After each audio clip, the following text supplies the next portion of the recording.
Bonjour et bienvenue dans ce tour d'horizon de l'actu. L'inflation japonaise ralentit légèrement mais reste hétérogène tandis que la Bank of Japan maintient sa prudence.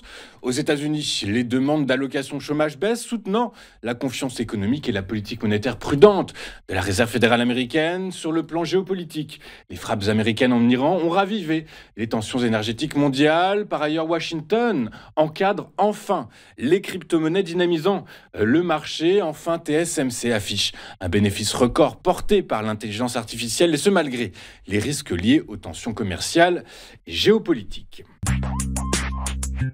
Et on vient de l'apprendre, l'Union européenne a adopté ce vendredi matin un 18e paquet de sanctions contre la Russie en guerre contre l'Ukraine qui prévoit un abaissement du prix du pétrole russe autorisé à l'exportation, a-t-on appris de sources diplomatiques. Nous avons maintenant un accord sur un 18e paquet de sanctions forts et efficaces contre la Russie, a assuré un diplomate à Bruxelles à l'issue d'une réunion des ambassadeurs de l'Union européenne ce matin.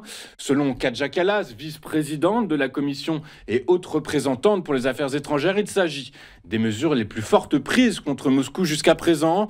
L'Europe ne reculera pas dans son soutien à l'Ukraine et l'Union européenne continuera à augmenter la pression jusqu'à ce que la Russie mette fin à la guerre, a-t-elle déclaré.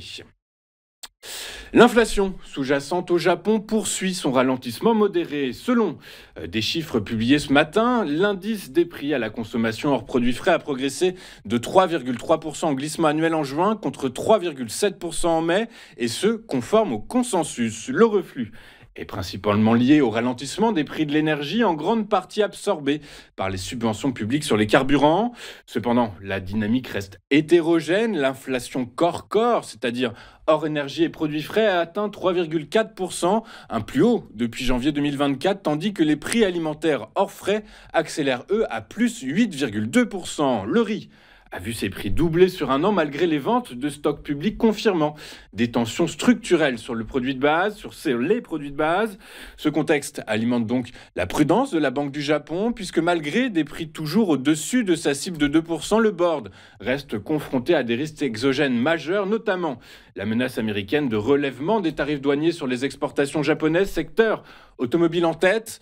À l'approche des élections sénatoriales qui auront lieu ce week-end, le gouvernement Ishiba tente de neutraliser l'impact sur le pouvoir d'achat par des aides ciblées pendant que l'opposition, elle, plaide pour une baisse de TVA. La BOJ, la Banque centrale nippone, devrait maintenir ses taux inchangés lors de sa réunion des 30 et 31 juillet prochains, tout en conservant un biais haussier très graduel conditionné à une stabilisation des tensions commerciales et à un reflux durable du noyau dur de l'inflation.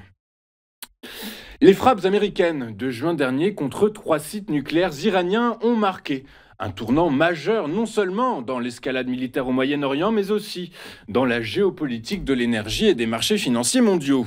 Derrière la rhétorique martiale de l'administration Trump, les premières analyses livrent un constat plus nuancé.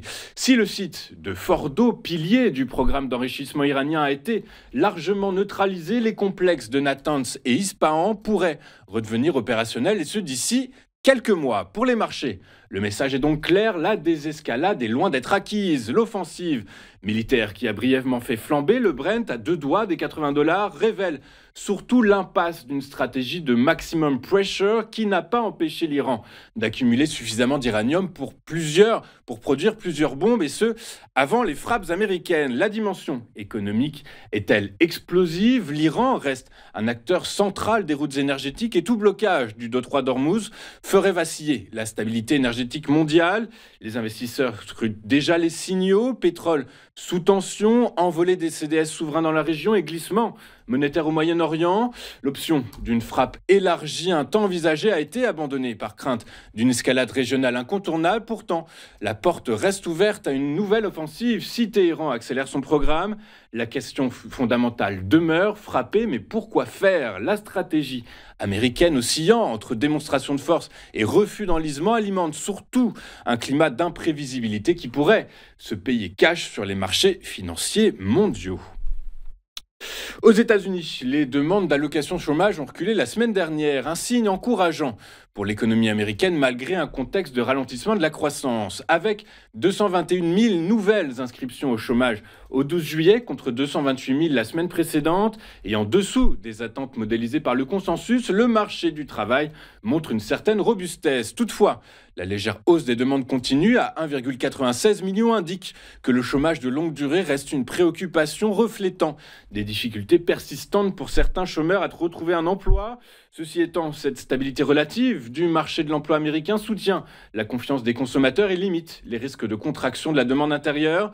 Sur le plan monétaire, ces données renforcent l'argument en faveur d'une politique prudente de la Réserve fédérale américaine, puisqu'un marché du travail encore solide pourrait en effet justifier le maintien des taux d'intérêt élevés pour contenir l'inflation. En somme, la modération des demandes initiales alliées à la résilience de l'emploi freine les craintes d'un ralentissement brutal tout en maintenant une pression sur la Fed pour qu'elle reste vigilante dans sa politique monétaire. Lors de la Crypto Week qui se tient du 14 au 18 juillet 2025, les États-Unis s'apprêtent à franchir une étape historique en adoptant un cadre légal pour les crypto-monnaies. En effet, 3 projets de loi majeurs sont en passe d'être validés. D'abord, le Genius Act impose une régulation stricte des stablecoins avec une couverture à 100% en liquidité sûre et une surveillance renforcée. Ensuite, le Clarity Act clarifie, lui, la répartition des compétences entre la SEC et la CFTC en fonction des types de tokens. Enfin, une proposition vise à interdire la création d'une monnaie numérique de banque centrale afin de protéger la vie privée des Américains. Ces textes longtemps attendus viennent ainsi mettre fin à une période d'incertitude réglementaire qui freinait l'innovation. Par ailleurs, la Chambre des représentants doit prochainement voter le Genius Act déjà adopté par le Sénat avant une signature présidentielle imminente. Cette avancée législative a déjà dopé le marché puisque le Bitcoin a dépassé les 120 000 $ cette semaine. En encadrant enfin le secteur, Washington espère consolider sa place de leader mondial des crypto-monnaies et surtout attirer davantage d'acteurs financiers traditionnels. En somme, l'adoption de ces lois marque un tournant majeur annonçant l'intégration progressive des cryptos au cœur du système financier américain. TSMC a annoncé un bénéfice net record au deuxième trimestre en hausse de 61% sur un an, porté par la forte demande en puces d'intelligence artificielle. Ainsi, le chiffre d'affaires a atteint 31,7 milliards de dollars, dépassant les attentes des analystes financiers. Pour le troisième trimestre, le géant taïwanais prévoit entre 31,8 et 33 milliards de dollars de revenus, soit une progression annuelle de 38%. Par ailleurs, la division calcul haute performance soutenue par l'IA et la 5G représente désormais 60% des ventes contre 52% l'an dernier. De plus, les puces les plus avancées, c'est-à-dire moins de 7 nanomètres, destinées notamment à Nvidia et Apple, pèsent désormais 74% du chiffre d'affaires.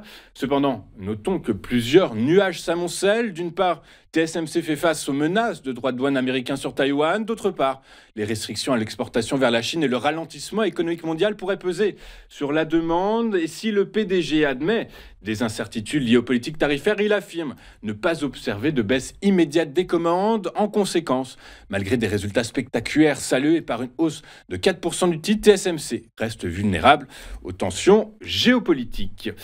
Regardons maintenant ce à quoi les investisseurs vont être attentifs aujourd'hui. Et globalement, pas grand-chose à se mettre sous la dent, tout au plus des données microéconomiques, puisque la saison des publications trimestrielles se poursuit. Attardons-nous désormais un instant sur la performance des principales places financières de la planète hier. Et en Europe, les marchés ont rebondi, soutenus par un regain d'appétit pour le risque sur fond d'espoirs commerciaux. Les investisseurs ont salué des signaux d'apaisement après les déclarations de Donald Trump sur la perspective d'accords commerciaux avec l'Inde et potentiellement l'Union européenne, malgré la menace persistante de nouveaux droits de douane européens. Les données macroéconomiques américaines robustes, notamment sur les ventes au détail et les demandes d'allocation chômage, ont rassuré les marchés financiers sur la solidité de la consommation outre-Atlantique. De solides résultats trimestriels, notamment dans le secteur bancaire, ont également renforcé la dynamique haussière malgré la prudence affichée sur le climat économique mondial. À Paris, le CAC 40 a gagné 1,29%, tandis que le FTSE a lui pris 0,63% et le DAX a lui bondi de 1,49%. Wall Street a terminé en nette hausse hier, porté à la fois par des résultats d'entreprise meilleurs que prévus et par des données économiques rassurantes, illustrant la résilience du consommateur américain. Les fortes progressions de Pepsi, United Airlines et Taiwan Semiconductor ont donc renforcé la confiance des investisseurs alors que les ventes au détail ont bondi de 0,6% en juin, effaçant la baisse du mois précédent et alors que les demandes d'allocation chômage ont surpris à la baisse. Dans ce contexte, le Dow Jones a gagné 0,52%, le S&P 500 a pris 0,54% et le Nasdaq a lui s'est étoffé de 0,74%. Quant au marché pétrolier, hier, les prix ont progressé, portés par des indicateurs économiques américains rassurants. En effet, malgré les inquiétudes liées à l'inflation et aux droits de douane de l'administration Trump, la demande américaine, comme vous l'avez compris, reste soutenue avec un indice des prix à la consommation stable et des ventes au détail supérieures aux attentes. Le marché pétrolier apparaît désormais équilibré mais reste attentif aux tensions géopolitiques, notamment les menaces de sanctions américaines contre la Russie, deuxième exportateur mondial, qui pourrait fortement influencer les prix. Dans ce contexte, le baril de Brent a gagné 1,46% à 69,52 $, tandis que son homologue américain, le West Texas Intermediate, a lui pris 1,75% à 67,54 $ l'unité. Nous allons marquer une toute première pause dans cette édition du 18 juillet 2025 et juste après, nous retrouverons, comme vous en avez l'habitude, Antoine Quesada et son Chrono CAC. À tout de suite sur Téléfinance.